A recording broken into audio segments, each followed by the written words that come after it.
Qui était vraiment le prophète Mohammed sallallahu alayhi wa sallam, l'homme le plus aimé d'Allah et le meilleur homme de l'humanité? Il est né orphelin. Il n'a jamais connu le regard de son père.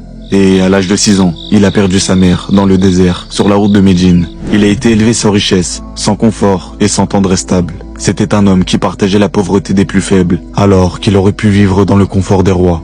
Il ne refusait jamais une invitation, même d'un esclave. Et si un enfant lui prenait la main, il ne la retirait pas tant que l'enfant ne la lâchait pas. Un jour, il a consolé un petit garçon, parce que son oiseau était mort. Il s'inquiétait pour les plus fragiles, priait pour les absents, et veillait à ce que personne ne se sente ignoré en sa présence. Il ne mangeait jamais seul, et quand il ne trouvait rien pour lui, il donnait ce qu'il avait à quelqu'un d'autre. Il s'asseyait là où il y avait de la place. Il n'a jamais interrompu quelqu'un qui parlait, et il baissait les yeux, par pudeur et humilité.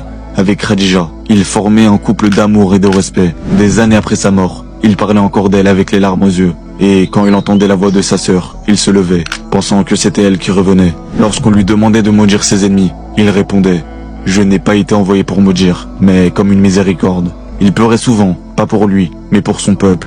Il priait longuement la nuit, et quand on lui disait « Tu es déjà pardonné, pourquoi tant d'efforts ?» il répondait « Ne devrais-je pas être un serviteur reconnaissant ?» Il a perdu tous ses enfants, sauf un. Il a enterré sa femme, ses compagnons les plus chers. Mais jamais il ne s'est plaint à Allah. Il pensait à toi, oui, toi. Il disait « Heureux ceux qui croiront en moi sans m'avoir vu ». Voilà l'homme qu'Allah a choisi pour transmettre sa lumière. Un homme de vérité, de douceur, de courage. Un homme qu'on ne peut connaître sans finir par l'aimer profondément.